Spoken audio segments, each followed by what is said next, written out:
So far in my life, I've had about 20 or 30 dreams about someone that I've known, be it a friend or a relative, who has passed away.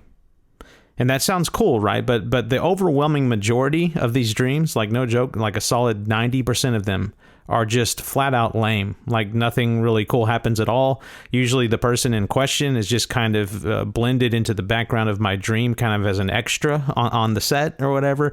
And I only kind of realized that they were even there after I've already woken up.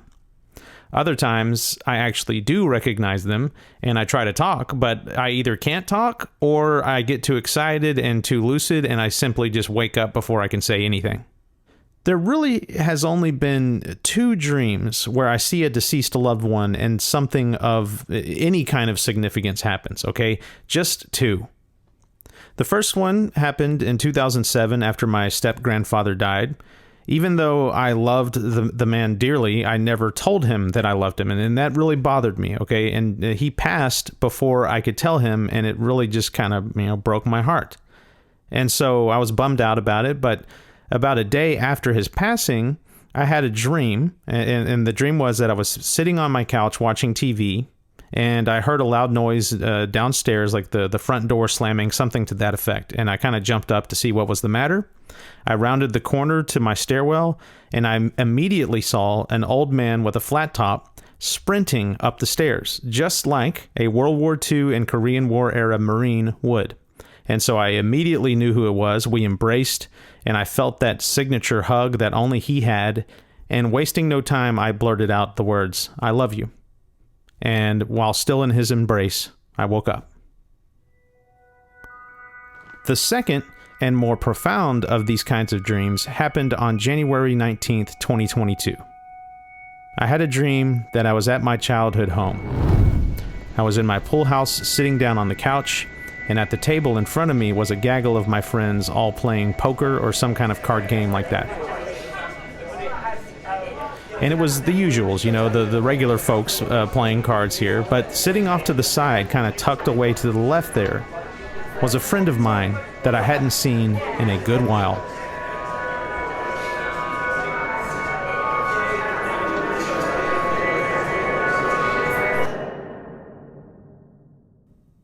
My friend Isaac passed away suddenly and unexpectedly in November of 2014 at the young age of 34.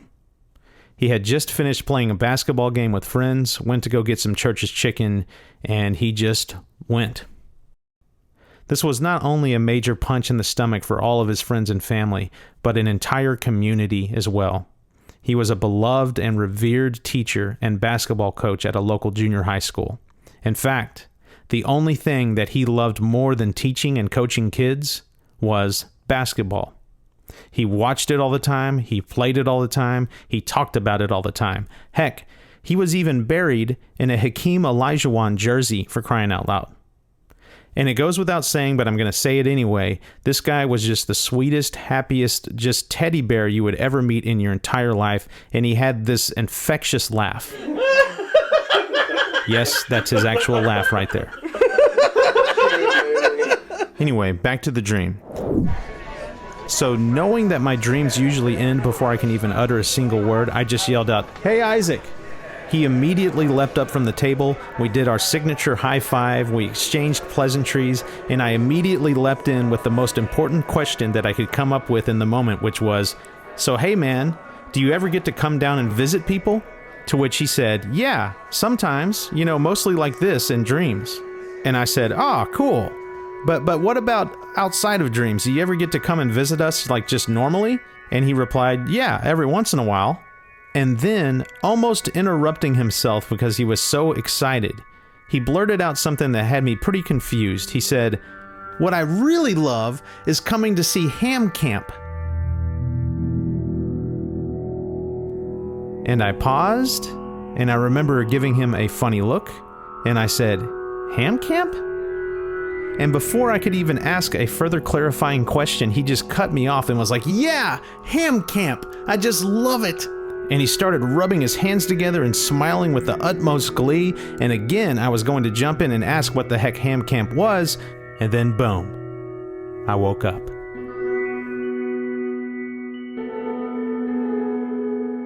And I'm kind of bummed. I mean, after all, I don't have these dreams that often, and when I do have them, they're so fleeting. I finally had this amazing chance, and I hear ham camp? Ham camp. I mean, what the freaking hell is ham camp? Is it like honey-baked hams or something? This is ridiculous. I knew my boy Isaac loved him some food and all, but he's gonna come down and watch that? But, given my new spirituality and all these synchronicities and all this stuff, and I believe in God now, and I believe that there's an afterlife, and I believe that my friend Isaac is definitely in the afterlife, I kind of, give it some credit here, and I say, okay, I am going to look up on my phone right now, even though it's like 3 a.m. in the morning, I am going to get on my phone, go into Google, and type in ham camp to see if anything amazing pops up. So I did. And nothing. Nothing of note anyway, just a bunch of nonsense. Nothing that I was like, oh wow, this is a synchronicity or anything like that. Just nothing. And I was about to just give up and chalk it all up to nonsense and go back to bed when I remembered something. Of all things, the TV show Mad Men. But it wasn't just the TV show. You see, there's an actor, a famous actor in that TV show named John Hamm. That's Ham, spelled H-A-M-M, 2 M's. So I go back to Google and I type in quotes, so I get it, dead on. I type in H-A-M-M camp, unquote. I hit search, and sure enough, there is a ham camp, ham with 2 M's, ham camp. And so I quickly opened the link, and the very first thing I see on the website of ham camp is a basketball. A giant basketball.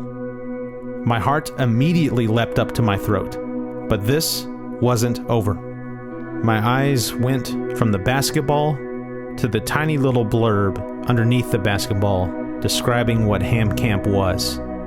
A non-profit charity basketball camp for troubled youth. Ham camp.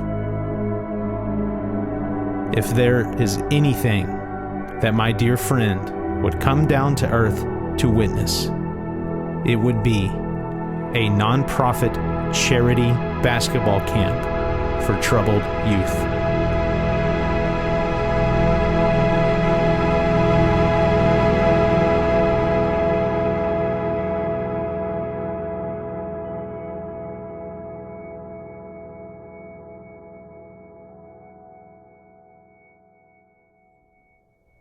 Are you ready for a crazy one?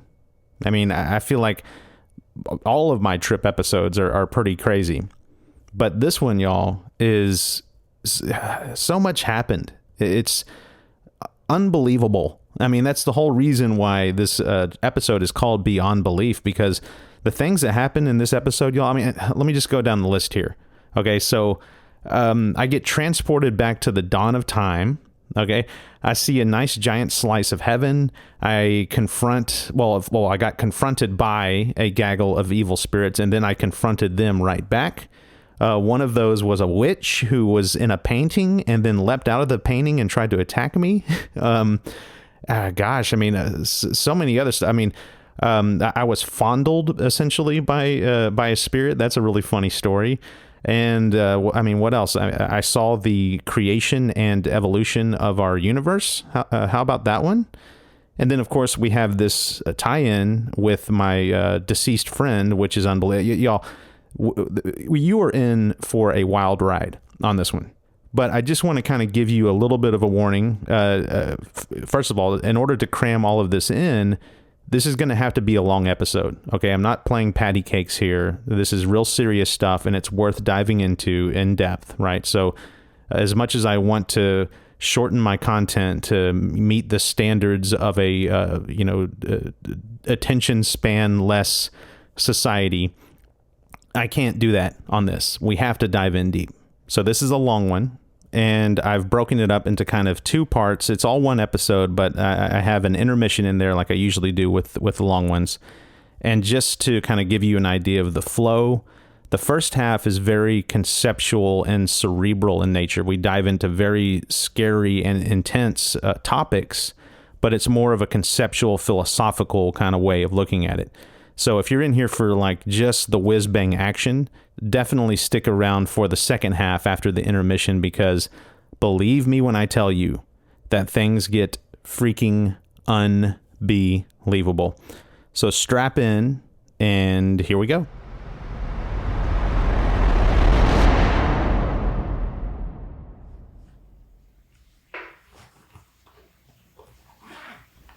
What you're hearing here with all the ambient noise and stuff is me actually getting set up for an actual sit-down interview with my favorite interviewer. And we're on. Hey, everybody. Welcome back. He's back. Is that your new intro music? And I'm so thrilled. Yes, it is. Sorry about the shenanigans there. I had recently discovered these little sound effects on my PodTrack recorder, and I was having a little fun with it. Yeah. By the way, I won't do that every time. But anyways, the interviewer is someone that you haven't heard in a while, especially in person. So let's just Am I getting notes right now? Because I don't take notes from anybody. Yeah. When he does interview me, it's usually remote, so it was quite awesome for him to show up in person. Here we go. Let's see. Wait. Plus, he brought beer. Oh, there it is. there. Now we can start. Yeah. So this trip that I'm about to unfold to you happened well over a year ago. So this would have been May 15th, 2022. Okay. Yeah, yeah. I haven't even finished my first beer. Mm-hmm. So May 15th, 2022 was a super flower blood moon lunar eclipse. So I heard from a lot of people, basically anybody who's anybody in the spiritual kind of like awakening, community, like anyone who's very spiritual and in tune with energies and stuff like that. They all basically say that you need to, if you're going to have a mystical experience, it's like totally baller, basically, to have it on an eclipse. It's like I either read it or I saw it on a YouTube video or something that it's like almost like a gateway, an opening up of the spirit world, right? And so that's essentially kind of what happened. I didn't think that I was going to do psychedelics again. I say that after every trip, basically. Yeah, I don't know. It's like, I'm never going to drink again. Yeah. Just one more cigarette. This is my last one. Mm-hmm. But this opportunity popped up. A friend of mine, I go over his house. He has a really awesome telescope. And so we go in at about the same time. And what time was this? Gosh, it would have been, probably right at 9 or something like that. Mm-hmm. We go and we set up shop in his driveway.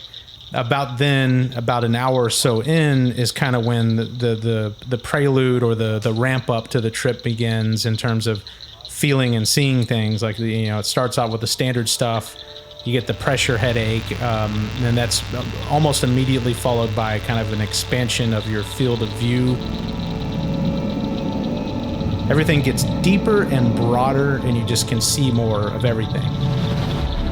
You start to get some color shifting, some neon kind of blues and pinks and stuff like that.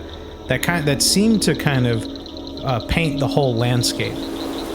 You get the swirly little whirlpool fractal looking shapes that kind of happen on just about everything that you see. And this is all typical of going into a deep experience, at least for me.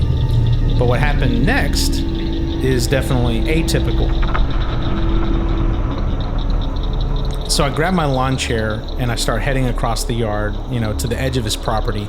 My intention is to isolate myself because I know how I get. I get incredibly preachy, incredibly biblical. And so I walk out to the edge of his property. And as I'm walking, I start noticing something very peculiar. Every single step that I take, it's as if I'm stepping about 10,000 years into the past.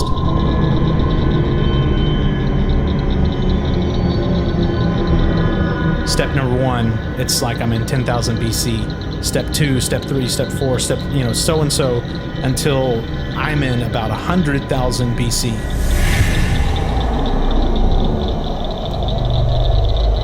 There was no trace of civilization in my whole field of view. There was no artificial lights. There was no road or anything like that. Nothing but trees and vines and plants and shrubbery and the sounds of crickets and frogs. And I felt like an ancient human, like a caveman. And then I'm looking around at all this stuff. I'm taking in all the sounds, and then I looked up, and I saw the moon. And the moon was as red as blood.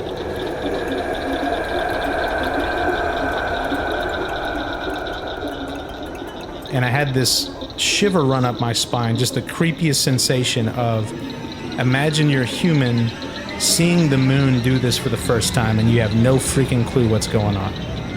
Imagine if you were an ancient human and you're looking at the moon. You've never seen the moon do something besides just be the moon. And it's just like any other night or whatever.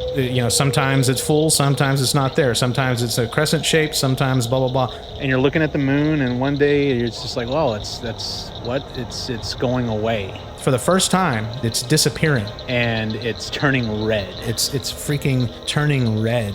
Yeah, I'd be shitting myself if that were the case. Yeah, there is some kind of cosmic phenomenon happening that you've never seen. You obviously can't control. What does this mean? The first humans wondering why did the moon turn this way? And so the moon turning red is already scary enough. I mean, for the unknown, our default is always fear, and it kind of has to be that way, right? Think about those ancient humans, terrified, looking for someone to help them.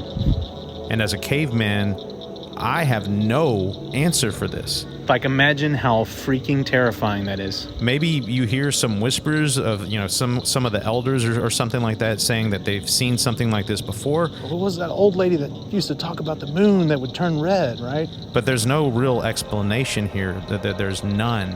I mean, we are tens and tens and tens of thousands of years away from the knowledge of orbiting bodies and heliocentrism, stuff like that. Without that knowledge, right, we look at a red moon and we see the boogeyman, or much worse, vengeful gods.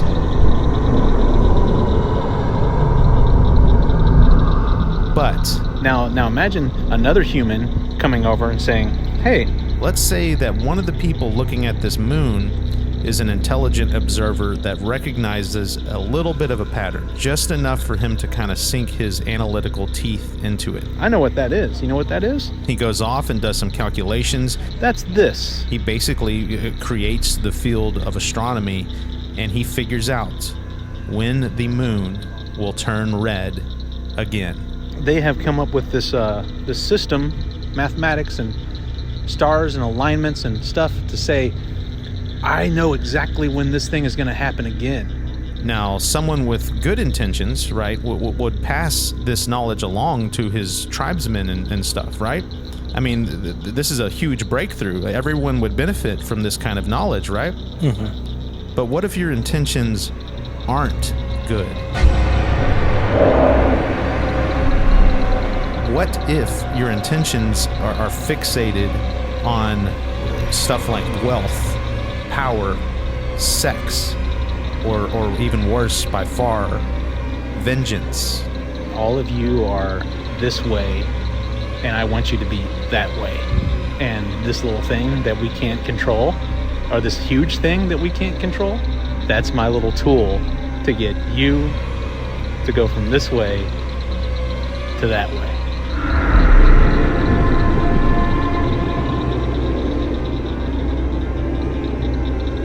I think Christopher Columbus did this. Yeah. With a solar eclipse. Yeah, see, there you go.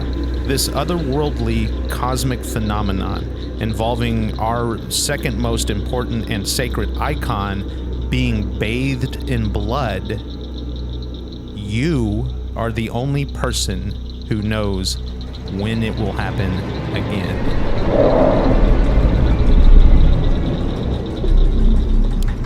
I don't think I need to explain how freaking dangerous that is. And furthermore, I don't think I need to explain how that is an analog for just about all knowledge. In fact, I'm going to go out on a limb and say legitimately all knowledge. And that's how it happened, y'all. That's how it fucking happened. That's the handshake moment. Knowledge, right?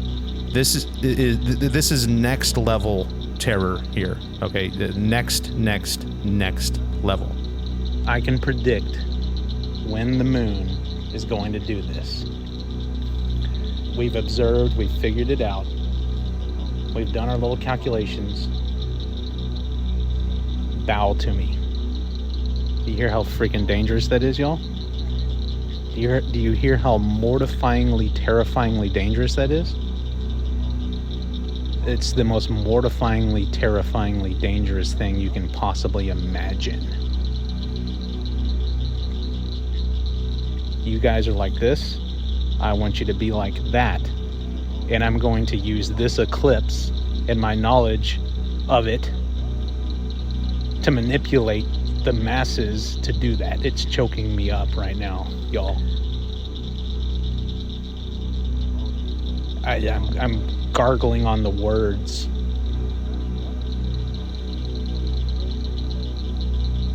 Evil.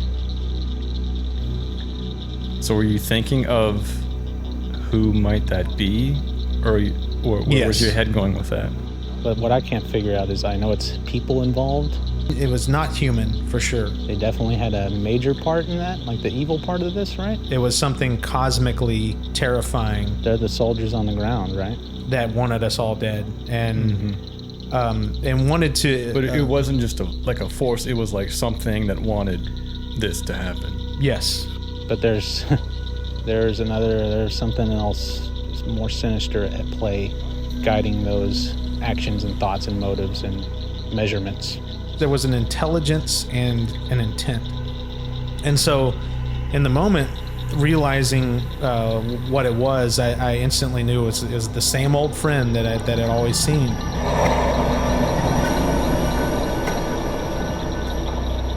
That's when I kind of realized and recognized it was this handshake. That's the handshake moment with all of society. Like, it wasn't just a human saying like, hey, look, I can control the masses here. To me, there was a hand behind the scenes making this happen.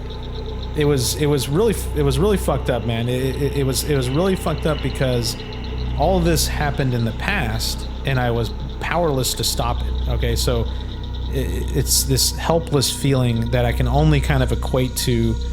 It was like being tied up and gagged and being forced to watch someone being slowly tortured to death. And the whole time, the torturer is looking you dead in the eye and taking delight, reveling in the fact that you are powerless to do anything about it. Just a super helpless feeling, I guess. Yeah. But what was even more terrifying was extrapolating that feeling to being in Eden. You no one can see or hear you, and you're powerless to stop anything from happening. And you see the serpent slither in with its bill of goods and its lie. You know what's going to happen. You know that all bad things that are ever going to happen in the universe are going to happen after this one thing. And there's nothing you can do about it. And the only one who can see you in the garden is the serpent. And he knows you can't do anything about it. And there you are, eyeball to eyeball, as he's laying out his lie and his bill of goods. It was a just absolutely mortifyingly terrifying thing. Like, freaking crazy.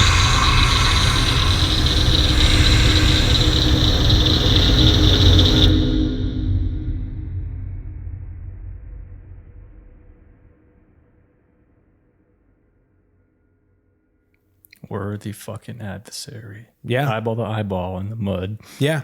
Well, I'm glad you said that, man, because that's one thing that I've been struggling. That was a Big Lebowski quote. Oh, I know. Oh, okay. Let's make sure you're aware. No, I definitely eyeball to eyeball. But that is something that I said recently, actually. About a month ago, I was having some major struggles, and it seemed like things were just piling on top of me, and bad things were happening left and right.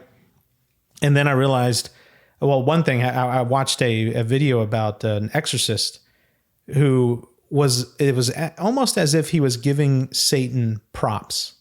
Like he was like, basically saying that he respects Satan. And I was like, well, that's strange. Like, wouldn't you hate him? And he's like, well, he kind of said something along the lines of like, don't get me wrong, he's the enemy and all this other stuff. But he was like, if you think for a second that a human being is capable of withstanding something that powerful, like you're stupid. Well, yeah, I mean, you have to have respect for your enemies. Yeah. Like for like any ability, that's every time you don't, bad things happen. Exactly. And so for, the past like 2 or 3 trips that I'd been on, I was like just mad shit talking Satan big time. And he showed me what's up in the past couple months, and I had to give the devil his due. I think that's where the phrase comes from, right? But let me grab this. Very well could be. So that was kind of the end of that first wave. It's almost as if that veil of that Pleistocene era, being 100,000 BC or whatever it was, that kind of like faded away, and I was kind of back to normal. My friend was like playing some music in the background. I could kind of hear that again, and I was like, oh, okay, I'm back. And I'm like, whew, what a relief, because it was just friggin' terrifying. And so keep in mind, at this point, I haven't seen an entity yet. I felt that menacing, vengeful presence. But right as I'm kind of calming down and coming back to Earth is when an entity approached. And it was kind of in the form of a few things. And I know this is a cliche and it's said a lot, and by me also in several podcasts, but it's the truth. I mean, this thing, when it materialized in front of me, it was made out of symmetry and love. A lot of times when you see these entities, whatever setting that you're in, the setting becomes the entity. Like, there's been several times where I've seen God in my house, and the house forms God somehow. It's really hard to explain, but that's what happened in this instance. Was all the trees and leaves and branches and stuff, they kind of coalesced into this symmetry.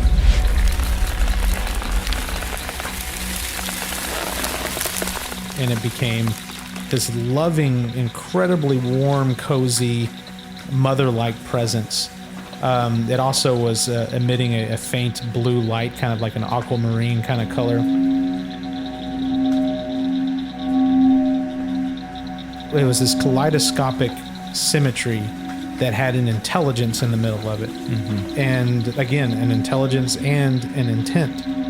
And this entity, its intent was to love. And so you instantly interpret it and know it to be a form of consciousness, like a spirit.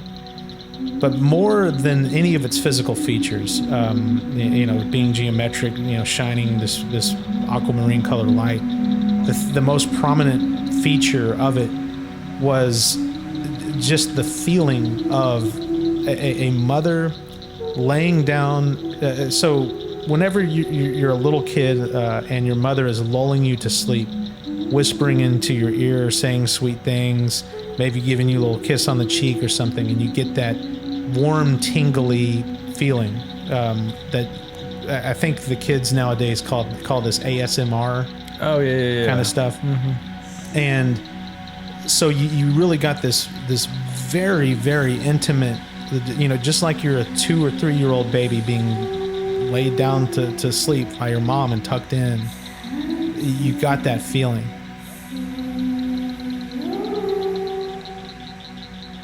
And so I already kind of knew what this was. I knew this was the same, what I call God, that I've seen on all my trips and stuff. But because I have this new tactic, I had my crucifix in my hand, and I decided to do the crucifix test on it. Okay, we're gonna go here. The intention is to see what this being thinks about Jesus. Just so we are square. So I hold out the cross and I say, I'm just being fair here, okay? I'm just being fair. can we continue with this conversation with this as our understanding? If we are to communicate whatever you are, can we communicate with the understanding of this? You know, holding out the crucifix. And I got like a kind of a pulse of light and a warmer kind of feel, like it almost felt like a hug in a way. I took that as a yes. That to me was an indication of yes. And I was like, well, wait a second, you know, I want to be definitive here. Can I get a reconfirmation of that yes somehow? That felt like a yes, but I want to be sure. And right as I'm saying that, there's a fly buzzing around in my ear. Okay, the fly buzzing in the ear is a cute one. That's cute. And I'm like, oh, okay. I'm like, oh, that's great. That's a really great joke. Okay, I get it. I'm the fly in the ear of you right now. I get it. That's a good one. That's a good one. You know, meaning like I'm kind of like a fly buzzing in the ear of God and like, shut the hell up. You know, you got your yes, shut up. So it's you. Hi again. I was done questioning its legitimacy at this point, and I was like, it kind of got this like, oh, welcome back kind of feeling, because it really is like being with your best friend, you know, your father and your mother, like any positive person you've ever had in your life. It's like being back in their warmth and love. God is sitting here right now with me in this moment, right now, y'all. And so I was like kind of catching up. I was like, hey, you know, what's going on? Da da da da da. And immediately I start going into my preaching routine. And I kind of stopped myself because on the last trip that I had promised myself and God that I would not talk. And God, like, I'm over here like talking, right? I was like, whatever's going to happen, I want you to take the steering wheel and I'm going to shut up. And I swore, like, if I had a chance to sit down with you again and chit chat, that I would shut up and just listen to let you talk. Right? And I'm like, oh man, okay, I'm sorry. It's like, hey, I promised I wouldn't do this, and so I'm gonna stop. And right when I said the word promise, he flipped it back on me, the concept of a promise. And he started with, he kind of reminded me of a promise that I had made about 2.5, maybe 3 months before that. Again, God, I promised. And it was a promise related to my particular vice or addiction, if you want to call it that. I've been struggling. I was about to say something else. I was about to say trying. Trying is not the word. I've been struggling. And so I made this kind of full-hearted promise one day with all the confidence in the world. It's like, man, I'm going to stop for X amount of time. I think it was like, I'm going to stop doing that for a month. And what I've learned is whenever you throw something like that out into the universe, it becomes a giant target for spiritual warfare. So it's like, oh, you really want to try to do that? Okay, fire all your cannons at Andrew now. And it was like, I fell off bad, man. And I was really beating myself up and I was upset. And so whenever I brought up this promise of, hey, I said I wasn't going to talk, God brought up that promise. You're right.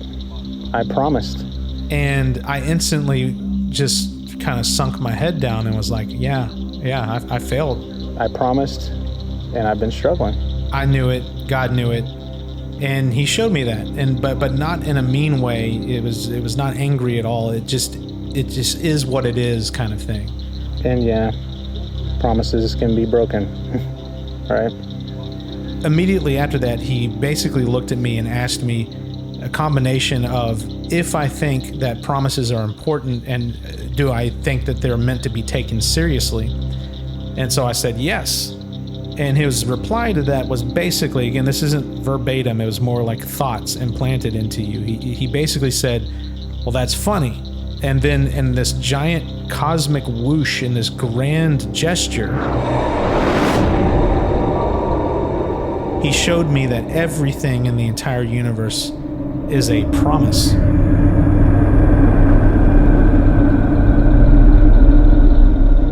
It's a promise, y'all. It's a promise. And that instantly made the hair on the back of my neck just stand up straight. You know, I was like, oh, okay. This wasn't a silly little, hey, you made a promise to stop talking on your trips. You made a promise about, your addiction here. This was like, hey, everything is a promise, man. But in what way? I don't really feel like I understand it. It's hard to explain. It's one of those things where my soul just understood, and the only way that I can describe it is none of this is required. Okay, the air you breathe, the food that you eat, the sun that warms you, the universe, but most importantly, you yourself, me, myself, life, existence as a whole, none of this is required. And yet here it is. And life is the most important part of that. What in the hell are we doing here, man? Everything is a promise. He created all this for us. Every single tiny little thing, every single subatomic particles are promises, and us humans, we have our own micro promises that we promise each other and stuff like that. And I have my promises, you have your promises, and sometimes our promises overlap or careen off of each other or collide entirely. And then there are roll-ups of promises, aggregates, and then aggregates of aggregates, and then it all ends with God, just like the joke concept. Do you remember the cosmic fern, where I looked in and I saw everybody's jokes kind of in there? Whenever I saw the end-all be-all of promises, there wasn't no cosmic fern, wasn't anything like that. What I saw was nothing short of heaven.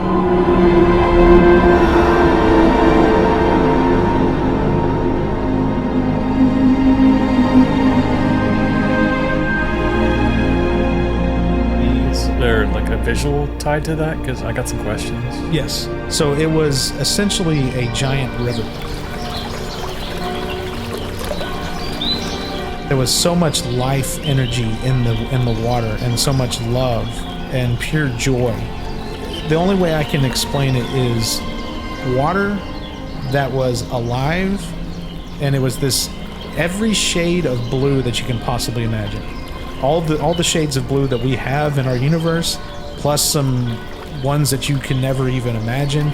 It was just freaking unbelievable, but it was like being immersed in this giant river. What was overwhelmingly apparent to me in the moment, and also what is apparent in Scripture, is that God promises eternal life.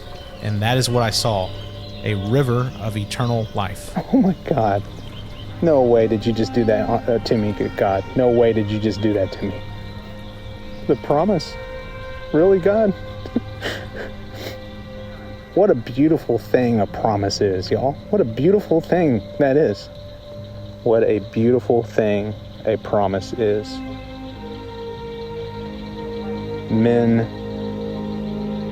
make or break their lives off of a promise. Your word as a man is established therein. I promise. God promises us, and we have to promise him back. Unspeakably, you know how I keep talking about unspeakable horrors with hell, y'all?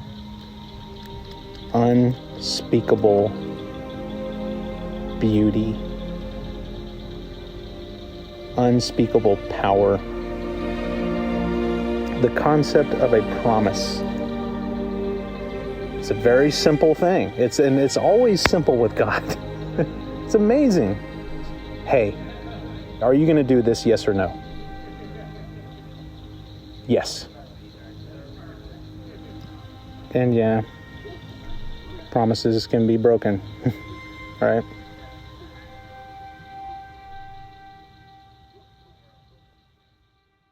And I had this thought pop into my head of promises can be broken. Mm-hmm. And I was kind of scared about that, but really happy and enjoying myself. And then that wave dies down. So God kind of fizzles out. And I'm not worried because I know I'm only like, a quarter of the way into my trip at this point. So I'm not worried that I'm not going to see him again. I'm like, okay, we're just on to the next phase.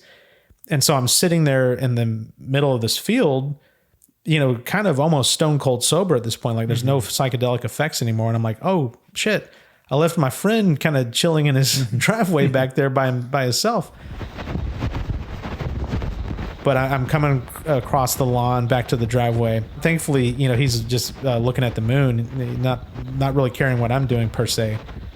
I'll never forget pulling out my phone to see if I'm still recording. Fumbling around with these electronics. Okay, we're still recording. Because it's important because I got to record these episodes. And of course, second I look at my phone. Of course, 24 minutes and 42 seconds. The timer on the recording is 24:42. Usually, I would only freak out if it's 24:24 or whatever. Why? But because it's consecutive numbers or repeating numbers. Yeah. But mirror numbers are what they called whenever it's 24:42 or like 12:21 or something like that, or it's like 10 palindrome number. Yeah, exactly. So put a mental bookmark and remember that 24:42 number. Okay, it's going to come up again. It's not going to come up again in this trip though. So just keep a mental bookmark of that. I had to look up the biblical angel number of 20 or 24 or 42, 24, whatever the hell it was. But anyway, so I go back to my friend's driveway where he's been chilling out watching the moon.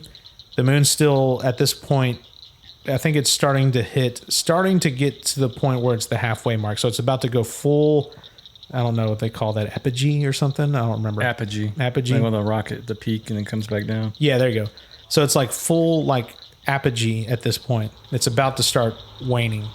And so I sit down with my friend in his driveway and we start to kind of philosophize a little bit. He's a deep thinker. Word is bond. So it's like my word is more valuable as, face value than any interpretation of it. And we start kind of going down the rabbit hole of God. Oh, we got cosmic forces that we're dealing with here, dude. We got cosmic fucking forces that we are dealing with here. And keep in mind, he hasn't heard anything about what I just experienced. He hasn't heard anything about the serpent or the promise or anything like that. We start talking about another friend of ours who's had some experiences before and his experience with God. And he mentions there being a handshake. Where he's like, yeah, my last conversation with God, like it was like too much. He's like, all right, cool. Is that kind of what he was talking about? It was the handshake from the sky, like, okay, here, you have it, we're done, Yeah, because I start talking about my experience. I was like, man, well, that's amazing because I just had this download from God about promises. And we promise him, and he in turn promises us. A giant handshake. Promises can be broken. And kind of in the middle of my sentence, I'm still gripping the cross, the crucifix in my hand. And, God shows up again. He kind of materializes probably about like 200 feet away from us or so, just kind of chilling off in the background. A lot of light coming from. Does it look the same or just like a bunch of light over there? So it looks the same, like he kind of, the environment kind of coalesces into this symmetrical shape. But this time being a little bit further away from it, there was a lot more radiant light. And again, it wasn't as if there was like a filter placed over your vision. It was as if there were spotlights almost, just radiating and illuminating stuff around it. And it was pretty much the colors of an aurora borealis. It was like greens and blues and pinks and stuff. Have you ever seen one? Oh yeah, yeah. I have footage of it. It's amazing. So and I was holding the crucifix because again, I'm going to try to do this test on this thing because maybe it's a different one or something. And I start to pick up the crucifix, and I look down at the crucifix, and I see this energy flowing inwards and outwards from the crucifix.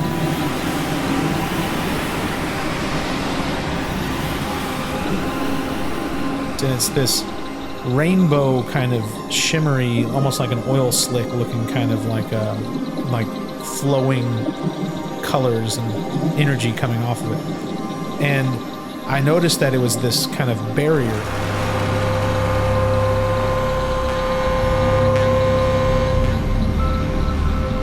There was no ambiguity about this at all, that This cross represented a barrier between the physical world and essentially God. But more importantly, a barrier between human beings and God.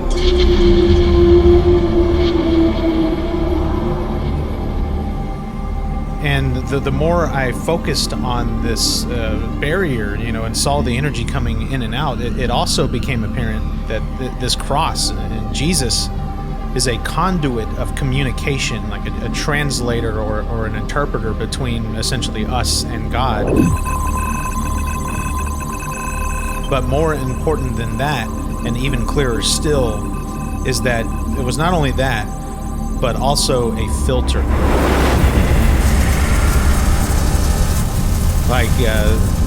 There are certain things that human beings cannot take, we cannot withstand, and those things seem to be filtered out and interpreted and put in a very nice digestible package for us. But going back to that barrier analogy, there was energy on both sides. On my side, this is where humans belong. This is our input of this energy. Nice, comfortable human being energy, something that you, me, anyone can absorb or withstand. But on the other side of that cross, on the other side of this barrier, God's side of the barrier. If you recall from my last ayahuasca trip, a trip that I called Beyond Infinity and for a reason, on that side exists an energy so immense that experiencing just a fingernail filing of it would atomize you in a microsecond.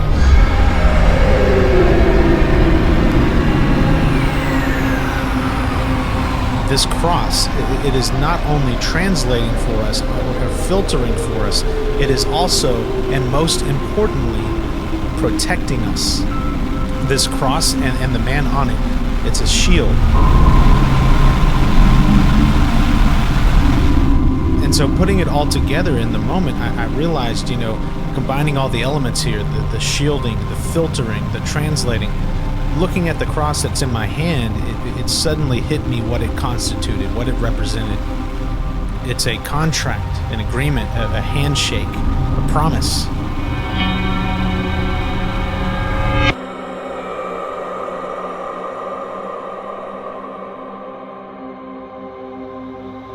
This promise, that's how much it means.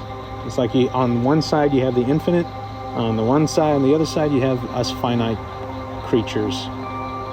And there's this one plane of perfectness that separates the two, and you have an agreement. And this promise, this agreement, it's a common ground. It's something that allows us to even have an audience to sit at the same table with God. So there is an understanding through this symbol here that we can kind of come to the same table and start talking. This is how we approach God. Through self-sacrifice. Yeah, through sacrifice. Yeah. That's what you're holding in your hand. Yeah. And I remember looking at poor Jesus on this cross here and understanding that this was a man, and he had to absorb all of that infinite power, and how painful that must have been to be the bulkhead, essentially absorbing all of that. I mean, I've seen a sliver of God's infinite power, his true form, and anything that can withstand that in flesh form is God. Let me tell everyone that's listening to me right now that you do not want to step on the other side of this cross. I hate to say it. I mean, I hate to draw dividing lines here with Christians and then non-believers as well, but that's what I got from looking at this, being someone who used to not believe not only in God, but I didn't believe in Jesus at all. And I especially would never believe that Jesus was God. So this is the last thing that I should be seeing and experiencing and interpreting. But that's exactly how I took it. It was just unbelievable. And once again, the cross saved me from God's infinite power. And I am infinitely grateful that I survived yet another encounter.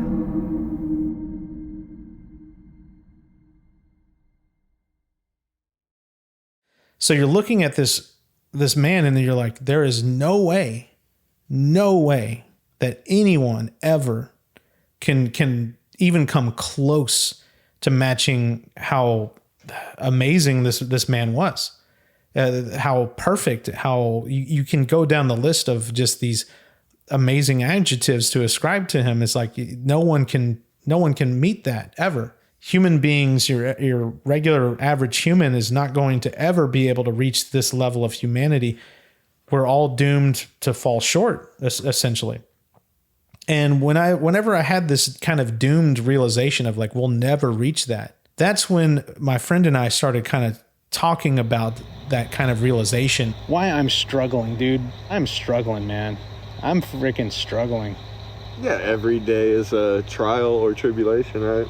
My friend said something that really kind of dug deep and really hit the nail right on the head. I'm falling short every day, man. For sure. Set the tone really for the next hour. And he said, what did he say? He said, but that's all of us, right? As a collective, as a total collective, we're all in a decline for some reason, right? And my friend kind of just said this in passing. He didn't know that he was going to say something so impactful that was going to be a nucleation point of terrifying stuff. But he just kind of casually mentioned, he's like, yeah, well, human beings are on the decline. And I remember that really sinking down and hitting deep. We're all in a decline, huh? Funny you should mention that. We're falling short. Mm-hmm. We are breaking our promises. And whenever he said that, and I thought that, God kind of doubled down on it.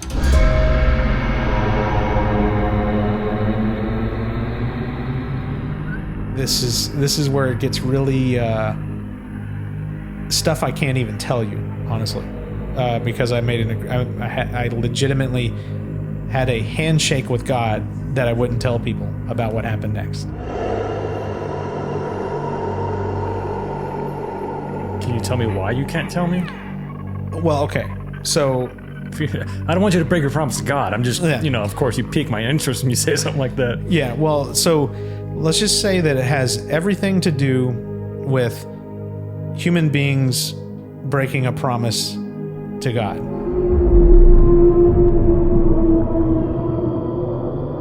Everything's a promise, right? When God keeps harping on promises, and then broken promises.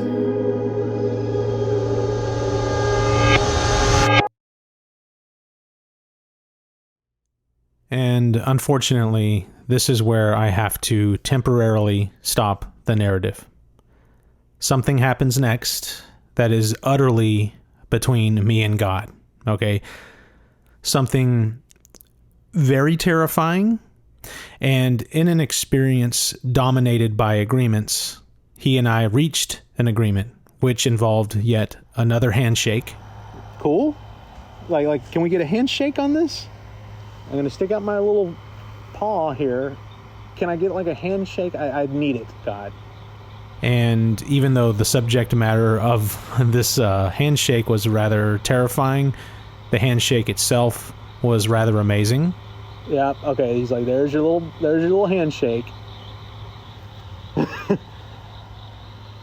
I just shook hands with God. I just shook hands with God. And seeing that God had kind of calmed down a little bit, I tried to lighten the mood a little bit more, and I asked for a boop. Can I get a bump? Can I get a boop? That doesn't kill me? Which he declined. He says in time. Okay. For now, at least. It'll come back. But regardless, I ultimately agreed for the first time in the history of this podcast to cut out an important part. And it's a vitally important part, so it really pains me to leave it out. But let's just say that shit got very, very, very serious, okay? Infinitely serious. And although I cannot tell you what it is because I'm bound by this agreement, this handshake, okay, this contract, just know that it has everything to do with promises and the breaking of promises. And just to put your mind at ease a little bit here, as much as it can be put at ease with this subject matter, we're the promise breakers, not him.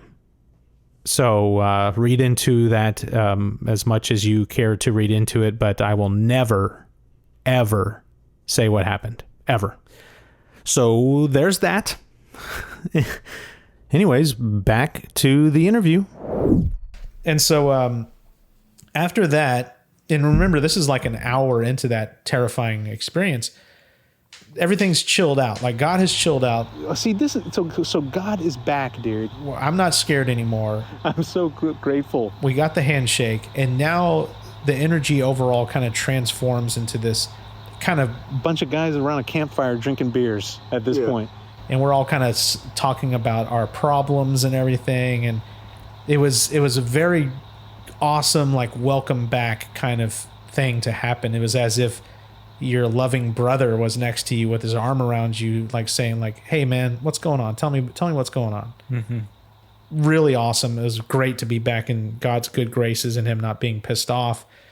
And I remember him saying, because again, every once in a while I would go back to saying, like, yeah, but that terrifying thing that happened earlier, and God made it very clear. He goes, hey, look, you had to experience this. It's part of the experience. It's part of the eclipse. He goes, the old, trite thing of you have to understand, in order to understand light, you need to understand the darkness. So we had to go into darkness to see the light, of course. Of course. He kind of brought that up. He's like, you have to see that in order to see what's on the other side of this eclipse. And it'll all make sense. He says, just wait. It'll all make sense. He's like, it's going to be amazing. And I was like, okay, I'll take that. I get it. And right about that time is when I started kind of reliving the experience so far. A lot has happened. I've been brutalized on this last little part here. We've had that creepy moment at the beginning, everything about the promise, and then Jesus being the big part of the promise and stuff. And there's so much visual, amazing things that have happened, and so much like cosmic horror things that have happened as well. I'm looking back on everything, and I'll never forget, like, just contemplating and questioning the whole concept of belief in the first place. And that's when I kind of came across the riddle or the paradox of belief itself. Yeah, through belief, all things can be seen.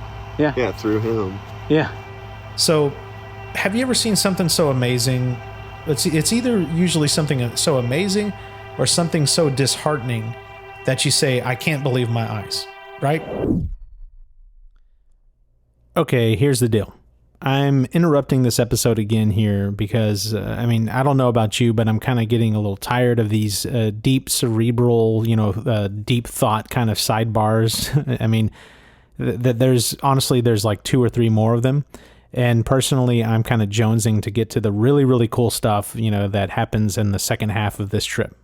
And don't get me wrong, all of this is really cool when I'm going to kind of blaze over. I'm essentially going to do a lightning round, kind of tell you the Cliff Notes kind of version of what happened here, and just hurry up and get to the second half. But again, I'm skipping over something really cool to get to something like hyper cool, like beyond the universe cool. Like what's about to happen in the second half, y'all, no joke, is one of the coolest things. I'm going to go out on a limb and say it is the coolest thing that has happened on my trips. I've had deeper stuff happen. I've had more touching and moving stuff happen, but this by far is the coolest, by far. And so real quick, just to kind of go through the next couple of things that happened, lightning round fashion. So I was honestly sitting down and trying to come up with a title of this episode, and everything that had happened so far was so out there and so crazy that I said, hey, this is beyond belief. Yeah, through belief, all things can be seen. Yeah, well, it's amazing. It's like it's beyond belief. As to me, like, this is crazy. I don't believe it. I don't believe my own eyes. And then you start thinking about, but I saw it and I felt it. And on these psychedelic trips, things become so real that they're realer than real. And so the truths that you encounter there become hyper truths that surpass belief even. It goes beyond it.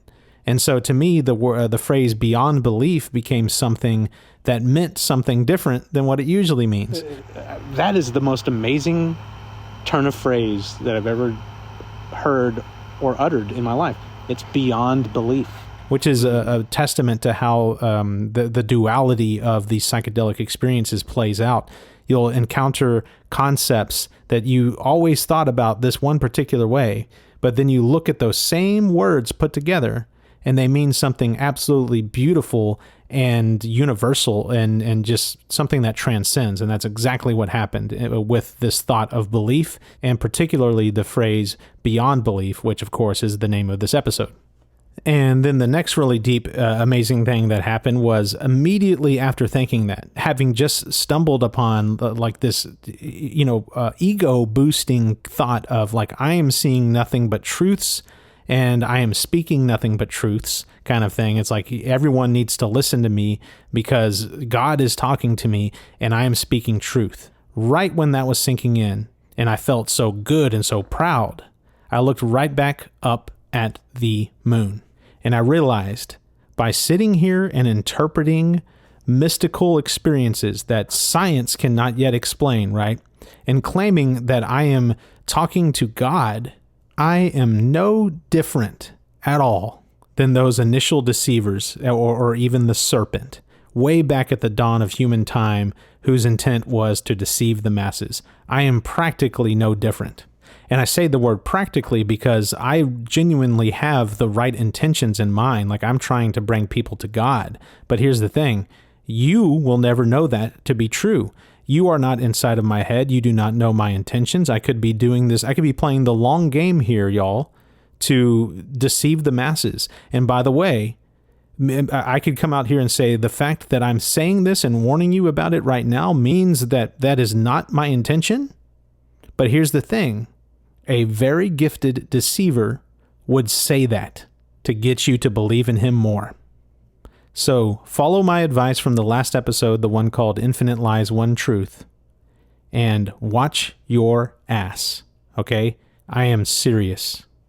And the last thing before we get back into the story and the interview and all that stuff, and by the way, this might as well be your intermission, so if you haven't already started to take one, go ahead and take one. But come back, of course, because again, you'll be missing the most coolest thing that has happened in my entire life, much less my mystical experiences. You got to hear it, y'all. So come back. But I wanted to say this one little interesting little tidbit here before we get back into it. So yesterday, I got finished recording or editing rather that part about, looking at the cross and Jesus being the barrier and the shield and the filter and the translator and interpreter, right? And so I go to bed exhausted. I wake up the next morning and, I have this Bible app, right, that sends you a verse of the day, right? The verse of the day when I woke up was 1 Timothy 2, verse 5. And it reads as follows: For there is one God and one mediator between God and mankind, the man, Jesus Christ. Y'all, I've read most of the New Testament. I guess I haven't read Timothy yet, but I've read most of the New Testament by now. I thought that me coming out and saying like, hey, Jesus is the bridge, he is the interpreter and the filter and stuff between God and man, I didn't see that in the Bible really anywhere. And I thought to myself, like, okay, it seems logical and intuitive, but maybe this isn't in the Bible. But then, of course, I wake up this morning and it's staring me in the face. A lot of bizarre, interesting, synchronistic stuff going on right now. But more about synchronicity later. Let's jump back now into the episode.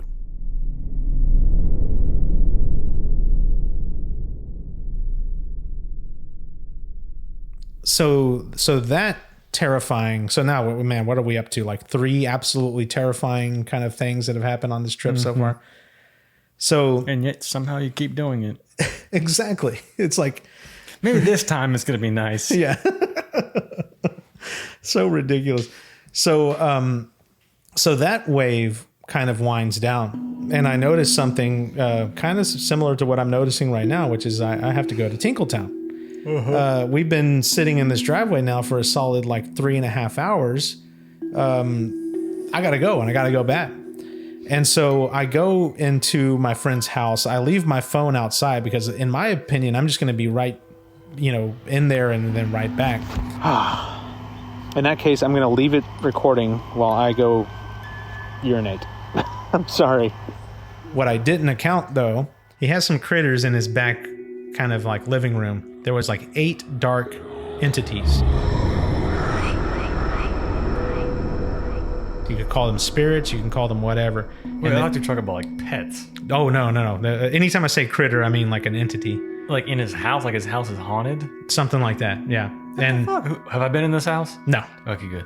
So, and he says every time that he goes on psychedelics, he sees them too. And so, the fuck? Yeah, I know.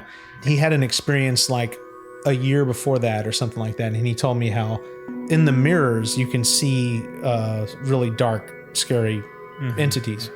So as I'm approaching his bathroom, I look to my left into his den, and it's all dark in there. Remember, it's like nighttime, and it's really dark in his den. There's only just ambient light, the little bit coming from the kitchen that's popping in there. And sure enough, I see 8, I call them critters, like these entities, these humanoid-looking beings.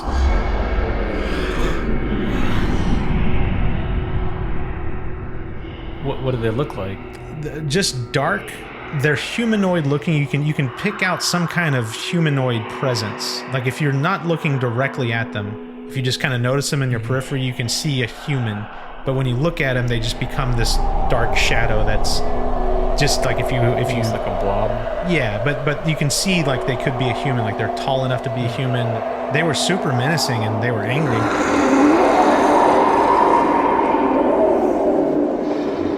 One of them took the form of a, my friend has a legit picture of a witch. And that witch came out of the painting and started like growling at me or whatever.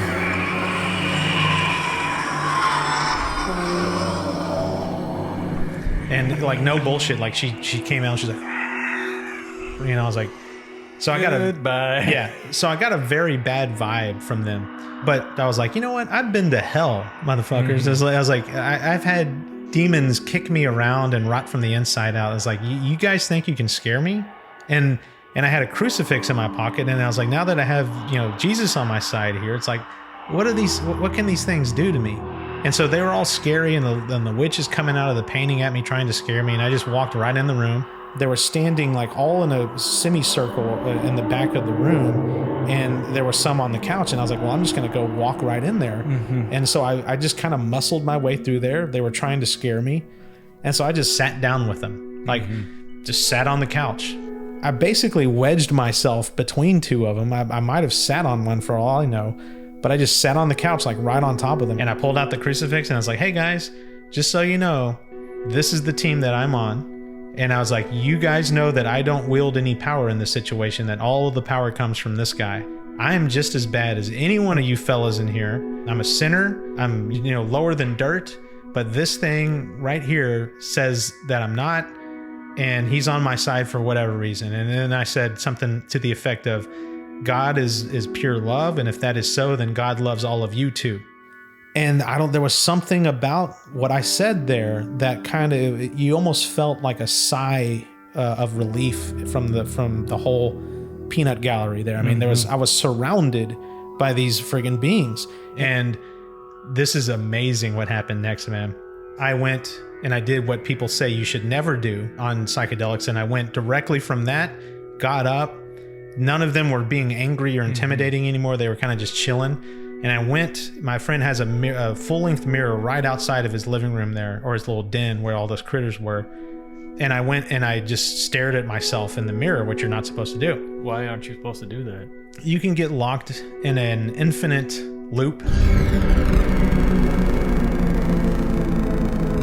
And you can get lost in yourself, and people have to come and like wake you out of it and be like, hey, and you're like, oh shit. Some people do that. Other people have no problem. I seem to have no problem. Oh. And so I just looked at my face and I looked really old one time I did that. Yeah, same thing. So I looked probably like I'd aged about a good 30 years. And there was a depth in my eyes that I couldn't explain though. But what happened was I'm staring at myself. I see all these wrinkles and I look super old. And again, in my periphery, because I'm looking at myself, in my periphery, I see almost in single file fashion, those entities start to come out of the den and get behind me. And I thought they were going to attack me. Mm-hmm. They almost one by one came up behind me and hugged me.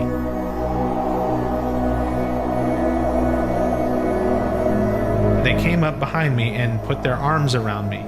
And then they kind of just went back. And I was like, holy shit. Wow. That's weird. Yeah. I had kind of made peace with them.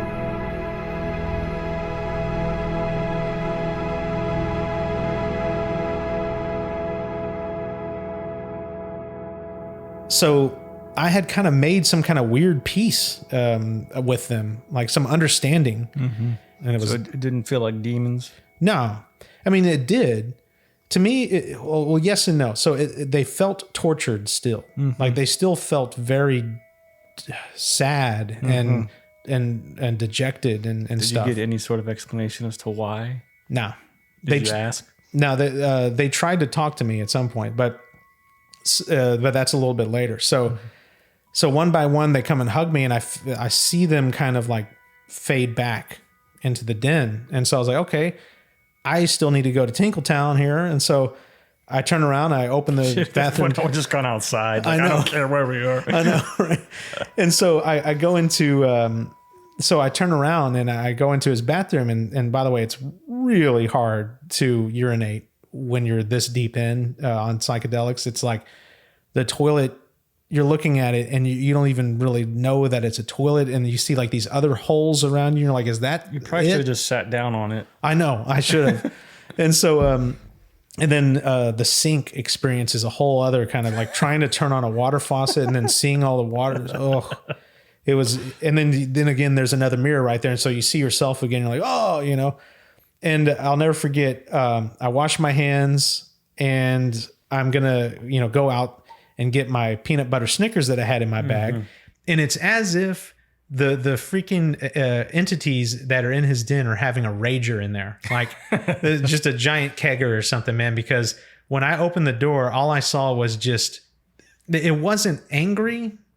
It was a bunch of beings, I guess, having fun. And the mm-hmm. only way that they know to have fun, they still seemed tortured, mm-hmm. like they were still in pain in some way, but they looked like they weren't trying to attack me or anything like that. They just looked like they were having their version of fun. Again, you don't see it if you look straight at it, but in my periphery, I saw this humanoid being with this very distorted face just kind of go like right mm-hmm. in my face, like as if he was like running past me, in a mm-hmm. weird way.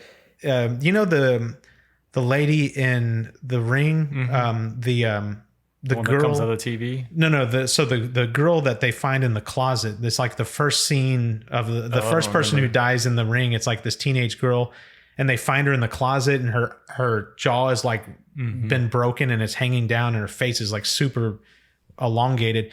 It looked like that, but a little bit more disfigured and. I'm going to stop short of saying demonic.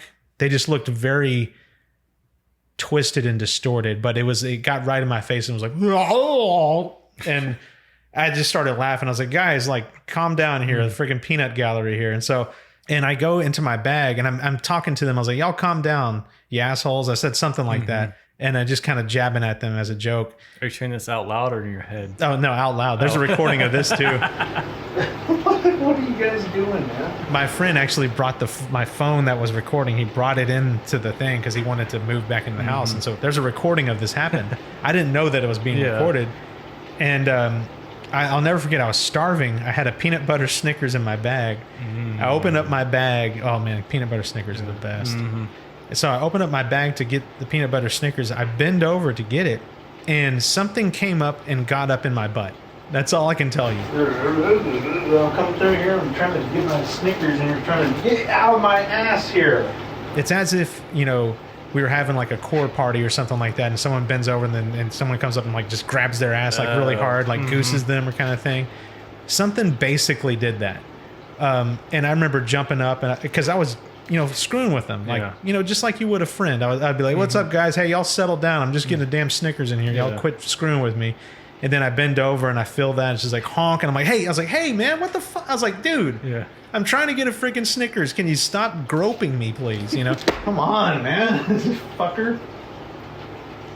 Like, a bunch of doofuses right now, man. Get my friggin' shoes and get the heck out of y'all way here. Go back up to where God is. And so it wasn't angry or...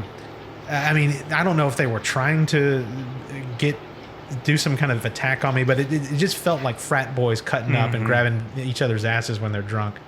And that was just a lot of fun. Yeah, throw your phone in here. You're probably like tripping like, how'd my phone get in here? Oh, my phone's in here? Yeah. Oh, shit.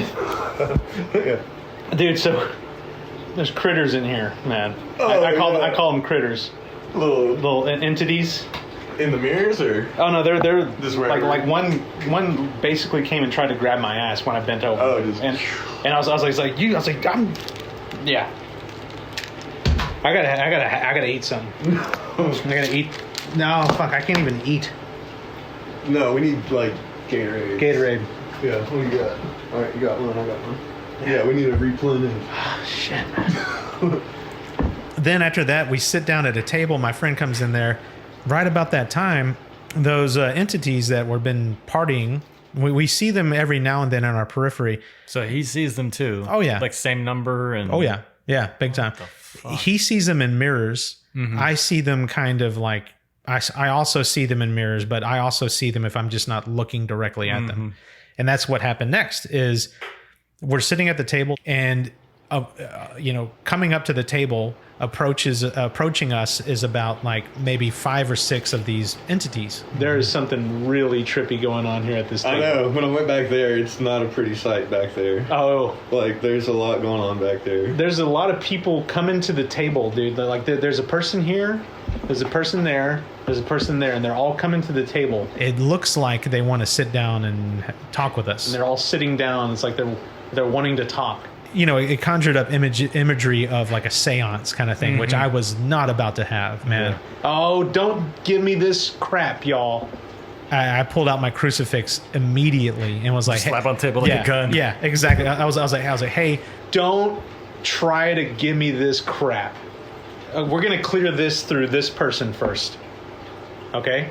before any of y'all do any kind of bullshit here, I was like, any of this people coming down to the table and talking, you are coming through this person first. you are not coming to and sitting down at the table unless you agree with this sacrifice and this promise here that we have on the table here. Yeah. Come and sit down at my table with all your fanciness. You were trying to get in my butt earlier.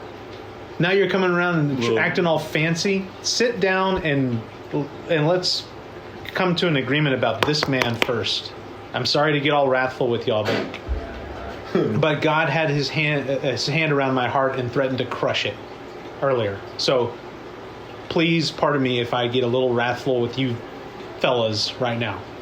You are not coming and sitting down at this table and trying to talk to any of us. Always take your towel. Yeah. Unless you want to talk through this person here. Okay? I was like, so if anyone has the balls to rise to that standard and come sit at the table and talk to us, then we will allow you to sit down. But anyone who wants to come over here with bullshit, no. All right, so there she was. And then there's definitely a person there. There's definitely a person there. Who else wants to have the balls to step up to this table with this man now being in command? Oh yeah, there's a bunch of them back there. Right. Oh yeah.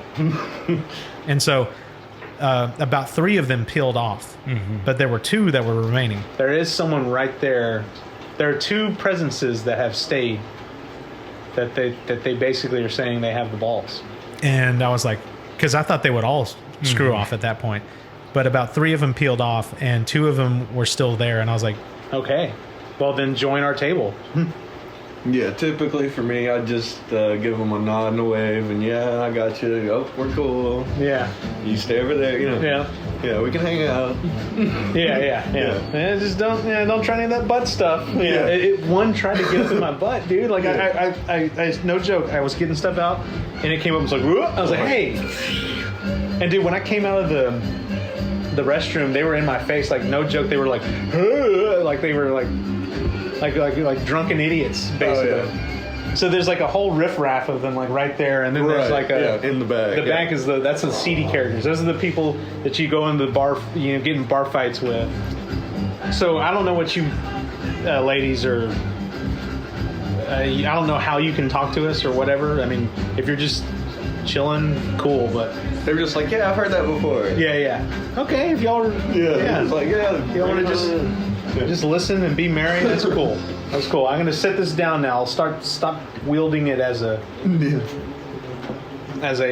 threatening instrument. And I'll treat it as a welcoming instrument, right? They sat down at the table. Mm-hmm. They didn't say anything. Like they just kind of sat down. I don't know why they wanted to sit down, but they kind of did. And me and Jeff were kind of like, okie dokie. And we're like, so Jeff, how about the weather? I mean, the eclipse was cool, huh? Mm. And we're like, so they're chilling. Next thing you know. Okay, interrupting real fast yet again. So we recorded this interview in 2 separate sessions. All right, you might be able to hear a little bit of audio differences and some of the things. That's the reason. But there was a chunk of the experience that I accidentally left out because we broke it up into 2 days, and I just didn't record it as part of the interview. I know I'm running a total Mickey Mouse operation here. But I'm just going to go ahead and voice over that now because this is very important, and it leads up to something that is, again, the most badass thing that has ever happened to me on psychedelics.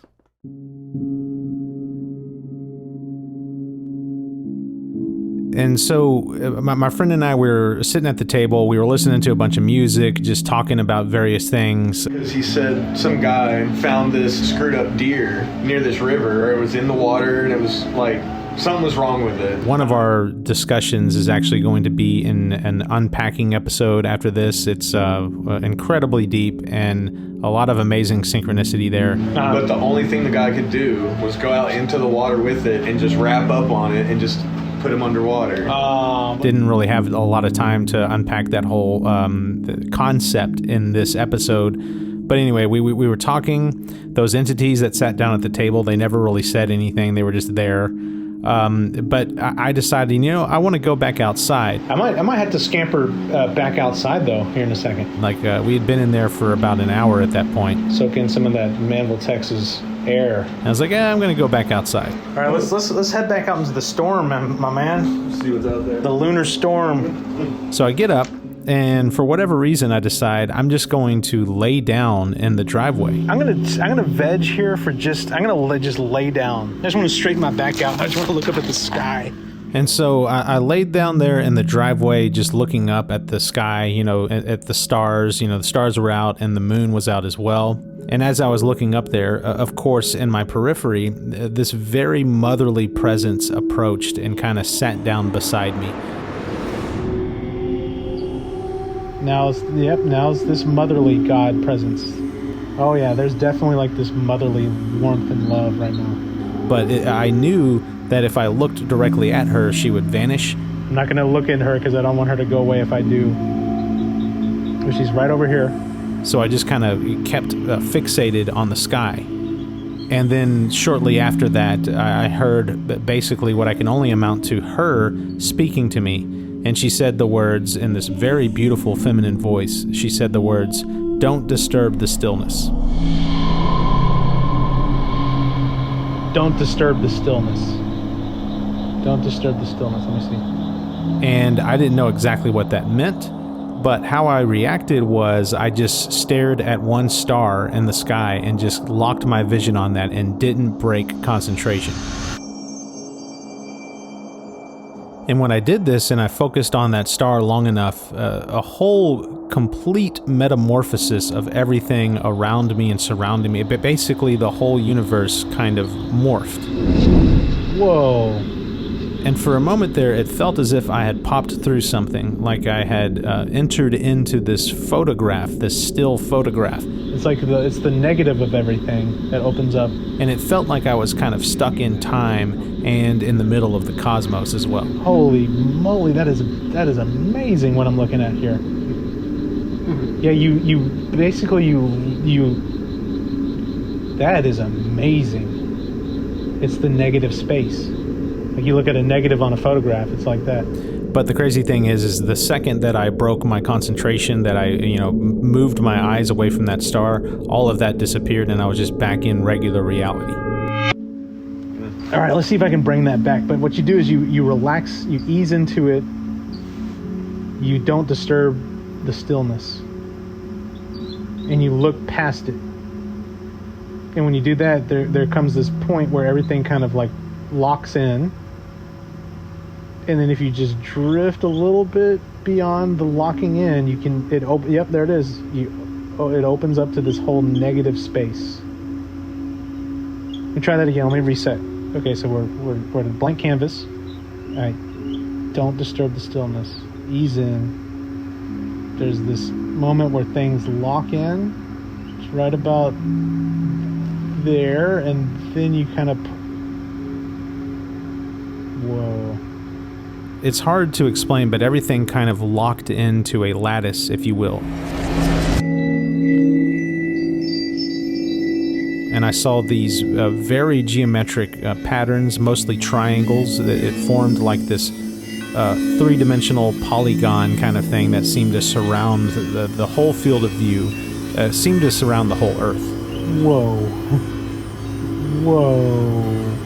And these triangles, they were cosmic, psychedelic, otherworldly, like panes of glass that, again, was shining in this rainbow-like shimmer. But it was this geometric shell that seemed to be suspended in the cosmos. It was definitely celestial. And this whole structure seemed, the feeling that you got was as if it was creating reality underneath it.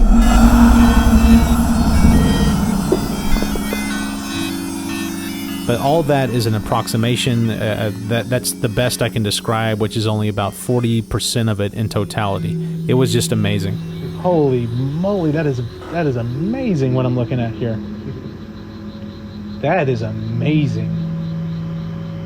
I don't know what just happened. I can't even explain what just happened. There are no words to explain what I just experienced or saw.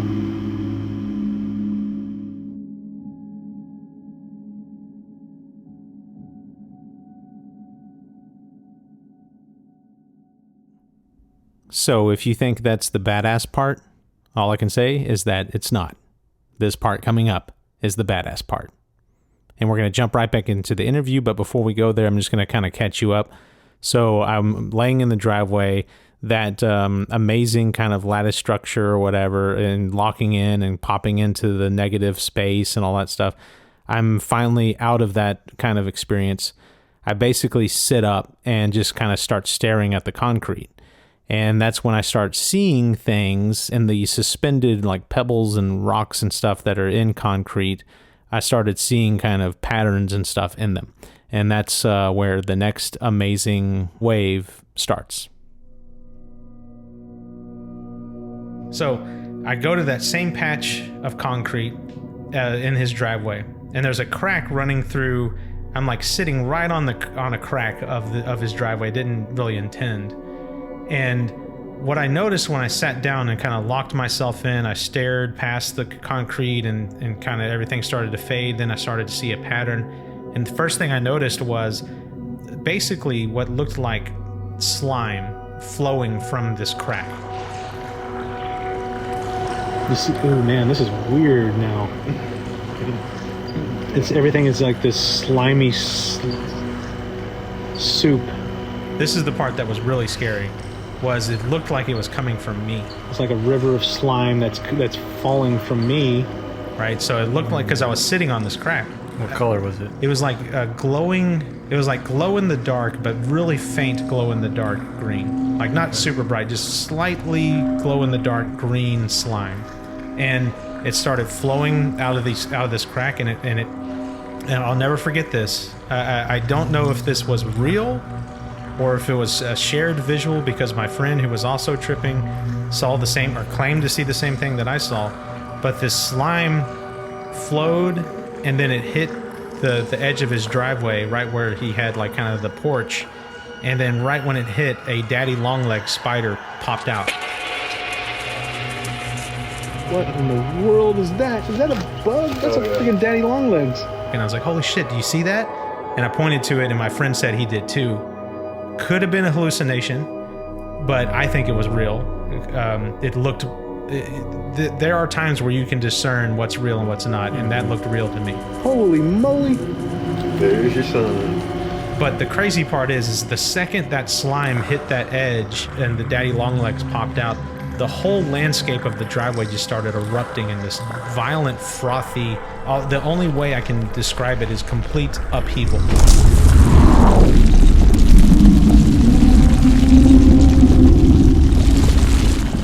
But let's see, what is this vision? So what I'm seeing here is upheaval. Writhing and upheaval. Like volcanism. And everything was starting to glow, like there was a portal basically that opened up.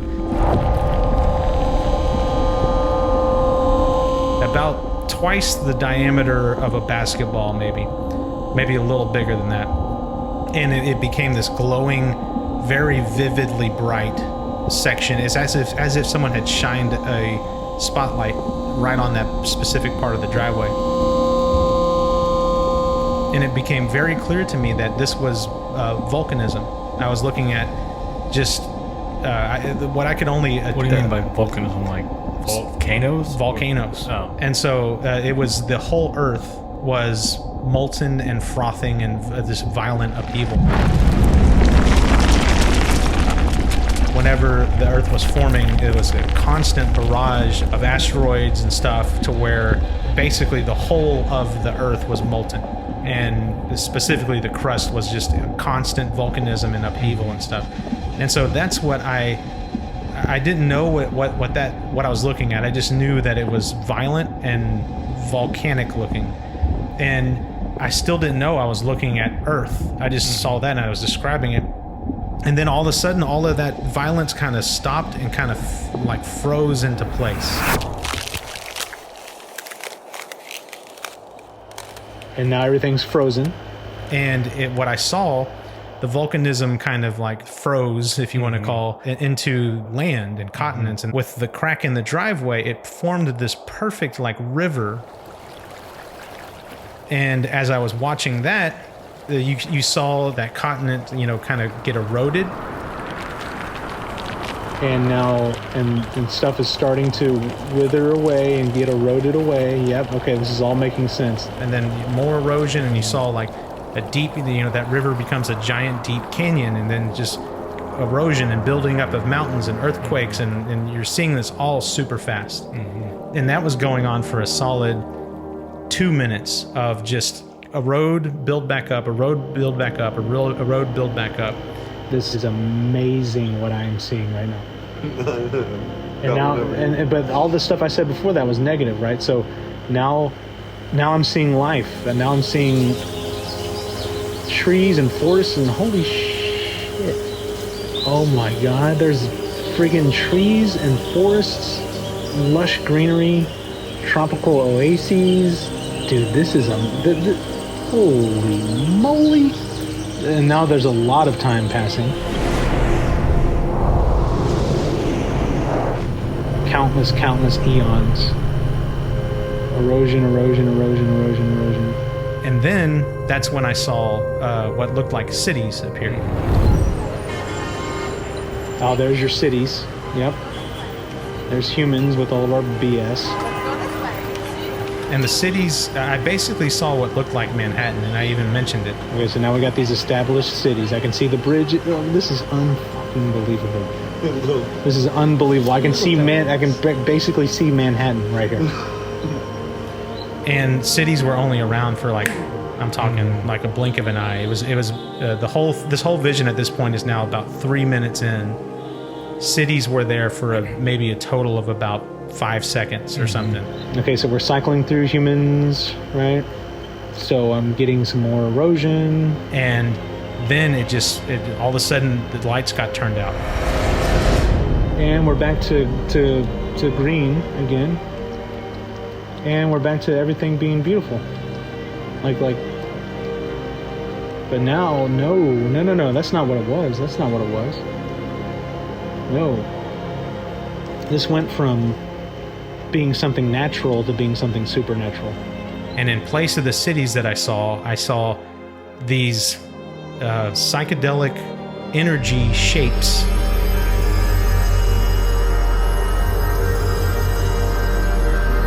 That were almost like circles and kind of pulsing. And you could see some kind of activity where it looked like there was some kind of, I hesitate to say industry going on, but it looked like the cities had been replaced by a spiritual energy city. Now I'm looking at a landscape that is transformed by, it is in harmony with the divine.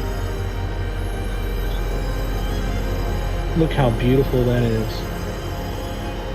Look at that. That, y'all, what I'm seeing right now is what is in store for us. The most beautiful, I'm looking at like an overhead view of the world, and every single little pixel of my vision that I see here, I see beauty and harmony and warmth and love and So yeah, I saw a very futuristic version, spiritual version. It was almost as if the entities that I see that are so beautiful and flowing with all this energy, it's as if that the whole world became that. And we were part of that somehow. It started off with remember what I said, upheaval, frothing, sulfurous kind of like. Do you realize that I had a vision of the beginning of time through this little gradient here, the beginning of time, fast forwarded to the era in which we are one with God, which is what I think is destined for humans, is that we can find God, and that we can be in lockstep with Him and elevate our species and our planet and everything else to the next level. Whatever that next level is, I have no idea, but that's apparently what we need to do. And that's what I just saw here in the cracks on this floor. And this garage in Mansville, Texas here. Dude, that was a miracle, what I just saw. I remember at that point getting inquisitive about like, well, hey, look. I was like, dude, what about that slime? And it seemed to come from my butt. You know, it's like, are you telling me that you shit the planet into existence? This is very bad PR for you if you're trying to tell me this, man. Yeah, okay. It's funny because when I move the cross, the lights are shifting around it. Okay, it has something to do with the cross. And so it was like, it basically told me, no, you just happened to be sitting on that crack. It's not a slime. So God is correcting me. Okay, thank you for finally stepping in, God. Sheesh. I was basically blaspheming you here, saying that you slimed us into creation. Can you help me out here? He's like, don't think of it as slime. Think of it as like embryonic fluid. No, it's not a slime. Okay. What I'm seeing here now is like a rift of like cosmic dust, essentially. And I was like, huh. And he goes, look, I'll show you. I'll show you how I created you. And that same patch of concrete, it zooms out. It's like, zooms out like crazy.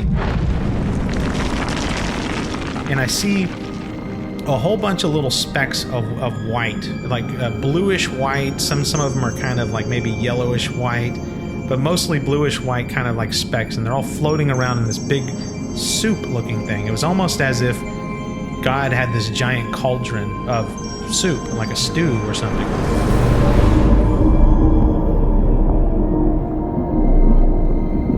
But it was like this cosmic material, and he says, "This is where I made y'all. This is where I made you. This is where I made your universe." And when he said the word universe, I was like, "Oh shit!" I was like, "These little bluish dots that I'm seeing that are suspended in this soup-looking thing, these are universes." What I'm seeing here is what looks to be a cosmic nursery of little universes that God's like, okay, well, these are my babies. Like, and there were thousands of them in this giant frothing soup. We're one of the babies. And God says, "This is where I made you." Basically, in so many words, he said, "This is my cosmic nursery." What I thought was a little slime, I was like, please expand on this. He's like, nope, this is the mother's milk of my broader nursery. It's not a slime. We're not a slime. We are a suckling child. That is unbelievable. Beyond belief what I just saw. And I'll never forget, he goes, "Would you like to see how I update everything?" And I go, "Yeah." And he goes, "Remember the don't disturb the stillness and let it lock in?" And I was like, "Yeah." He goes, "Watch. Don't disturb the stillness." And then you let it lock in. And everything just locked in. Because it has all power over all these universes. Yep. And when they stopped, they formed this lattice, this pattern. And I saw this fractal surge of yellow light that just kind of started in the middle and just went kind of spiderwebbed its way out to everything. And this beautiful, if you were looking at the Mandelbrot set, just imagine like a surge of light going through the Mandelbrot set. It just surged through everything. And he goes, "That's how I update everything." Unbelievable. But there, okay, wow. Dude. God just showed me that all of these universes, plural, the multiverse, he has them all under control perfectly how he wants it all to work out. Again, you don't want to know what's on the other side of this cross. Yeah. Like in terms of what God has to deal with. Like it seems like he's dealing with a lot of stuff, and then he's, thankfully have given us a place where we can. Let's talk about that, God, because you're back. You're talking, right? There's still heaven, right? Right? Can we talk about that a little bit? I mean, I do have to tinkle really bad. Should I wait till after I tinkle, or no? He's going. Okay, here we go. All right. So what's up with heaven?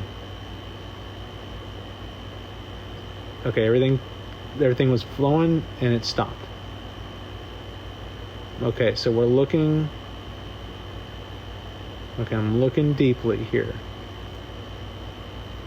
What I'm getting, I guess God wouldn't be showing me this amazing landscape. Honestly, this is it's paradise. Okay, yeah. He's showing me a paradise. Okay, so there's your answer. So yes, there is a heaven.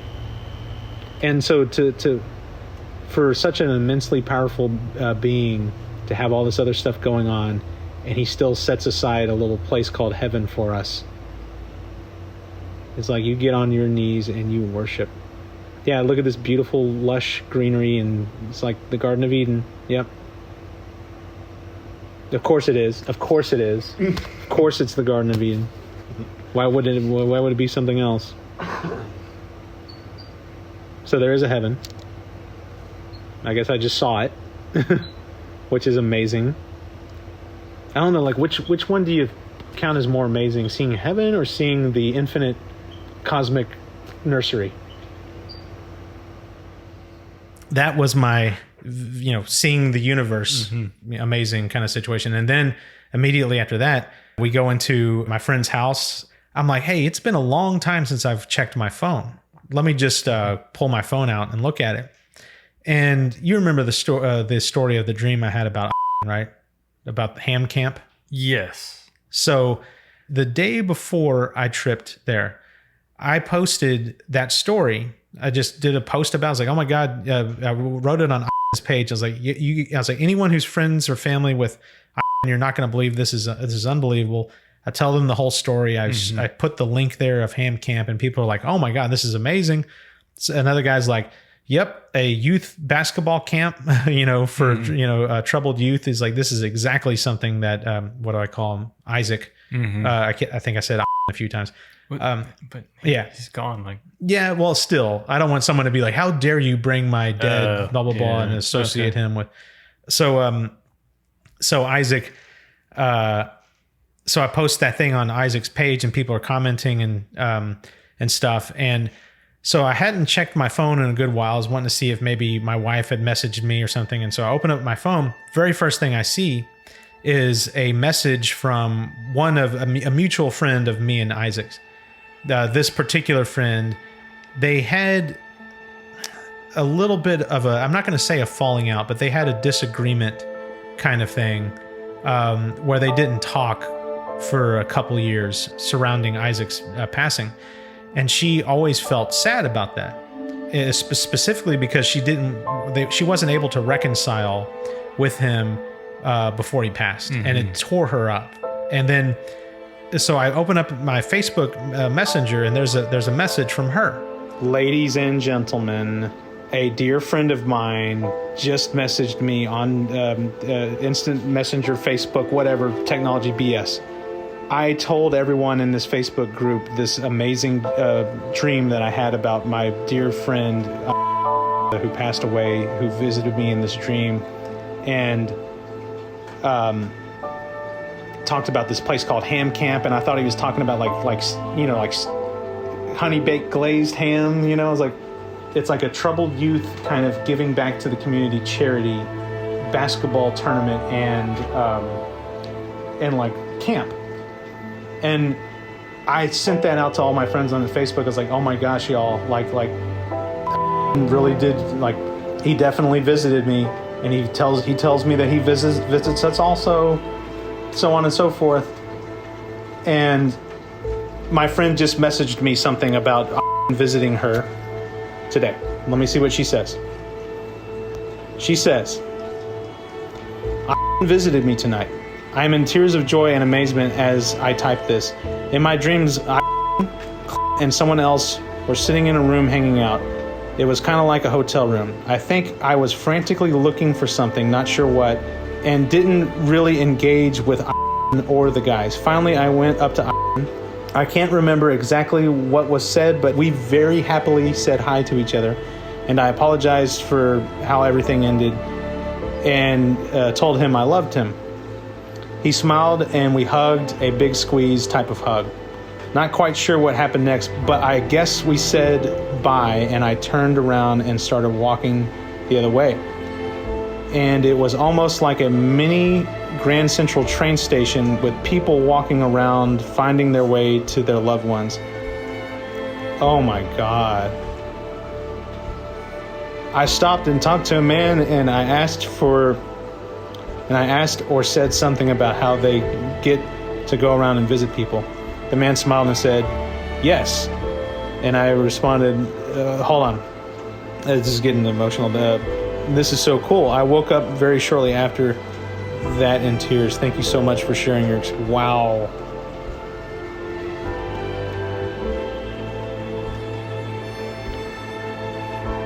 Wow. Yeah, as you're having a breakthrough about heaven. And then all that's going on, right? Or simultaneously. Yeah, this happened. Yeah. She's dreaming about it while we're seeing it. This happened during the eclipse, man. Yeah. During the eclipse. Holy moly. Holy moly. And she said, oh my God, Andrew. She's like, I 1,000% believe that I saw Isaac.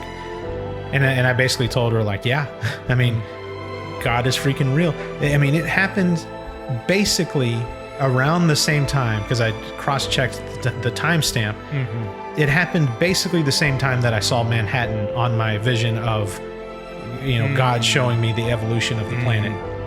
My friend Isaac, I had a dream about him, a week before that, did the post. My friend has a dream about him, and about a subway station where dead people go and visit relatives and loved ones and friends. Yeah, that's crazy. Freaking unbelievable. To me, this was the perfect, most amazing, beautiful send-off. It was the most gentle, beautiful landing. It was the perfect closure of my friend Isaac. I had to use pseudonyms. My friend Isaac giving his little stamp, his little signature at the end of it, tying it up in a perfectly tied ribbon on the end of the experience. And the rest was history from there. It was it just kind of fizzled out after that.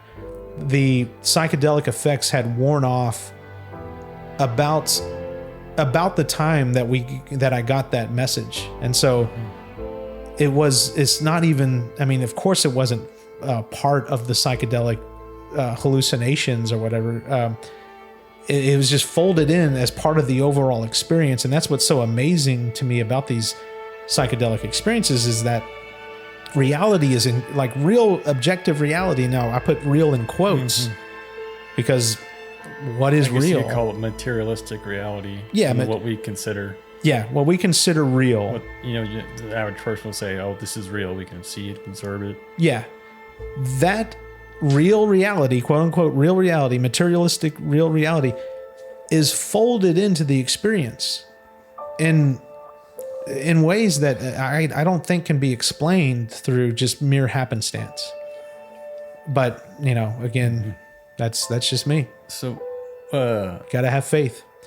For crying out loud, my dead friend, whose favorite thing in life is teaching kids and playing basketball, looks me in the face and says that he loves to come down to earth to visit a camp that teaches basketball to kids.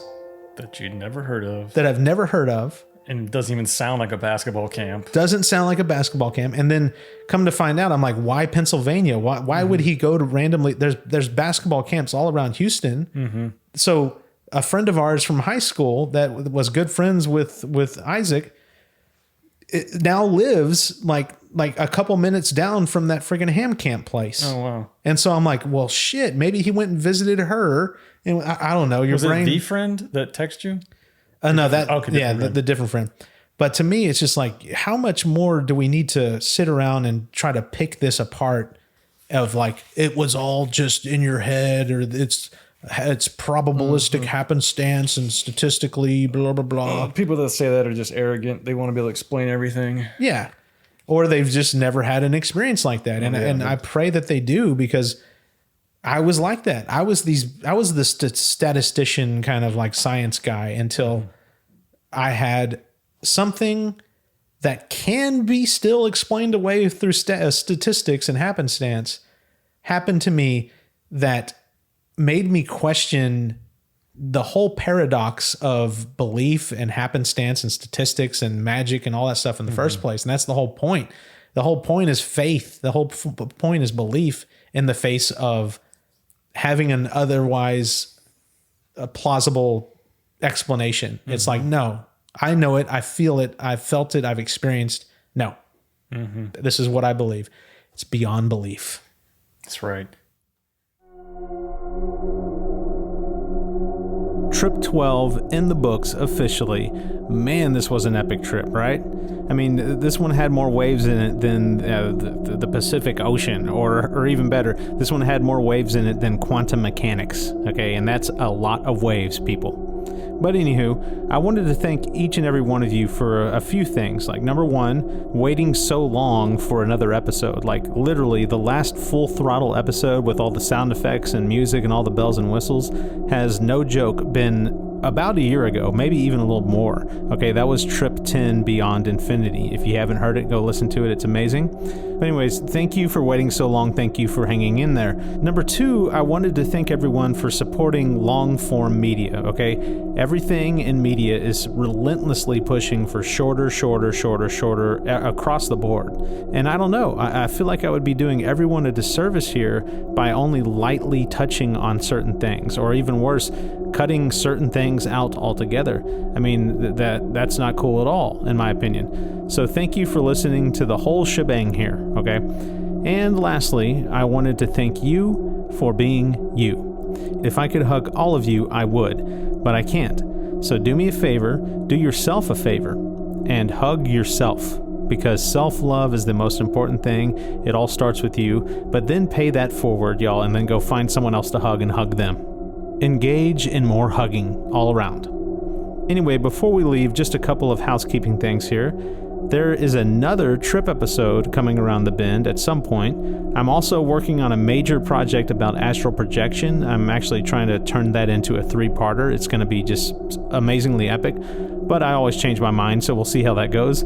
I'm also about halfway done with an absolutely epic episode about diving into the depths and bowels of the evil that I've encountered on psychedelics. I describe it visually and conceptually in very fine detail. That one is about as intense as it gets. And there's another one that I'm working on dealing with synchronicity, and that one is going to be absolutely epic too. And of course, I will likely do an unpacking episode for this very episode that you're listening to right now. So there's a lot of stuff on the horizon here. Just stay tuned. Oh, and like, share, comment, subscribe, leave a review on whatever podcast app you use, etc., etc., etc. Love you all. Stay safe. Journey on.